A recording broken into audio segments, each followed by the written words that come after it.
Hi, my name's Annette and I live in Sussex Road, which is just off the Kingsway, and at the bottom of the street here we have the seafront. I've lived here for about a year now, and since I've been living here I've had students, usually just one but occasionally two.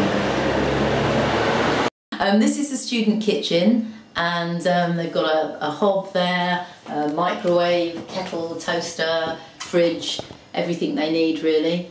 Some students like to cook a lot, others don't cook much at all, but that's entirely up to them because they can do whatever they want here. They've got some little stools there to eat on, and I've had students cook massive big meals here, and I've had some students stay for 6 weeks who've hardly boiled a kettle.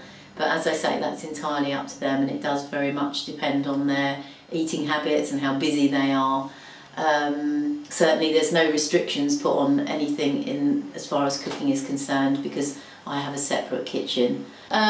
Students that come to me usually have a single room, so they have their own bedroom. They have a shower room, depending if there's 1, 2 or 3 students, they share between them, but it's never more than 3 people sharing one shower room. I have a Wi-Fi, internet, fast connection, and I don't particularly have many rules in the house, but that does vary from family to family. I always find my students to be quite respectful and we get along really well together. As far as coming in late at night, they've got their own key. They can pretty much get on with their own lives while they're here, but I like to be around if they have problems and I can support and help them. As far as having guests, I'm always quite liberal about students having guests. If they're going to stay overnight, I prefer them to ask me first, but I like them to have fun while they're here, and quite often we have dinner together. They cook for me or I cook for them, and I have been known to go out and socialise with the students as well. Generally, when my students leave, they feel that Brighton's a great place, and I haven't had one student who doesn't want to come back and stay again, or at least visit Brighton again, because it's quite a fun place to be, and we have a huge student community here.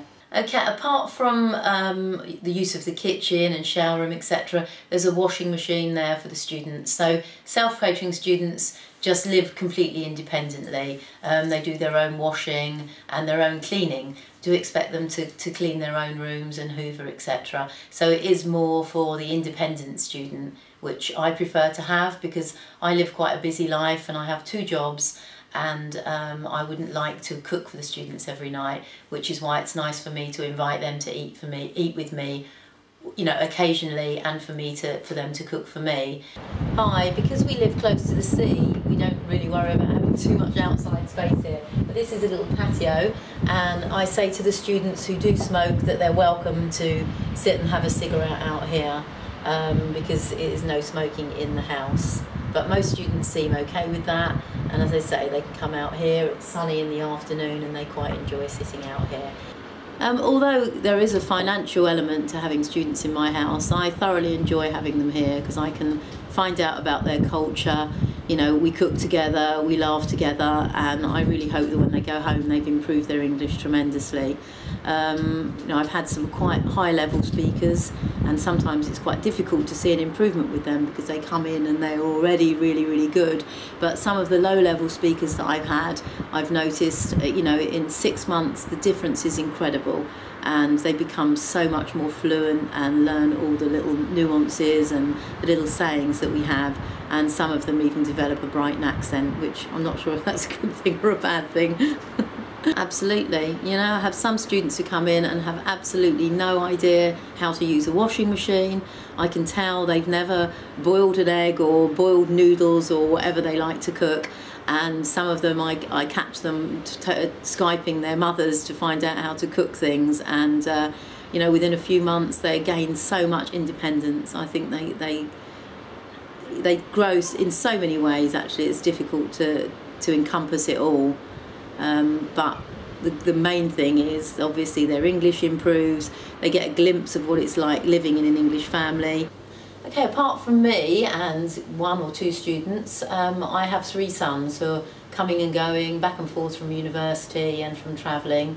They love having the students here. They always end up being really good friends, and you know, they get a lot from it as well, and I think it gives them a lot of confidence that they're meeting people from other cultures. Although they've travelled, it's very different than having someone actually living in your house, and they adapt around them, and I think it does both parties good, and they're very similar ages to the students that I have as well, so that helps because it all gels quite nicely.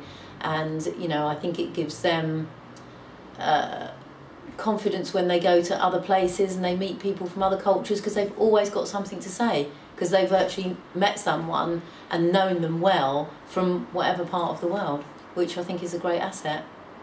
Because I had 4 Thai students living with me at my old house, and they didn't know what Christmas was, and they had a part-time job, and they got given a turkey, and it was the most enormous turkey I've ever seen, and they decided to give it to me for a Christmas present. And when they brought it in, they had it on a sort of stretcher apparatus, and they were tiny little girls, and they were carrying the turkey in, all 4 of them on a stretcher, and they put a Christmas hat on it and they dressed the turkey up. And I thought that was such a sweet and lovely gesture, and yes, we did all eat the turkey together.